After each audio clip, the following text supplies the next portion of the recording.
வேலும் மயிலும் சேவலும் துணை. இன்று நான் உன்னை சந்திக்க வந்திருக்கிறது காரணம், நீ மனதில் பலவற்றைப் போட்டு குழப்பிக் கொண்டே இருக்கிறாய். ஆனால் அந்த குழப்பத்திற்கு தீர்வு நீ அவற்றை அதன் போக்கில் விடுவது.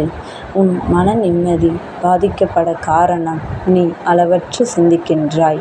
சிலவற்றை அப்படியே விடாமல் தனக்கானது தன் பிரச்சனை என்று இழுத்து போட்டு கொண்டு உன் மனநிலையை பாதித்து கொண்டு இருக்கிறது. சிலவற்றை நீ கண்டு கொள்ளாமல் விட வேண்டும். உனக்கான ஒன்று நான் தருவேன். அதன் பலன் நிச்சயம் கிடைக்கும். கூடிய விரைவில் உனக்கான ஒன்று உன்னை தேடி வரும். அது உனக்கு மன நிம்மதியை தரும். உன் வாழ்க்கையை மேம்படுத்தும். அளவற்ற இன்பங்கள் நிச்சயம் உண்டு. அதற்கு நம் மனமே ஒரு ஆதாரமாக இருக்கிறது. அந்த மனதை நாம் லேசாக வைத்து கொள்ள வேண்டும்.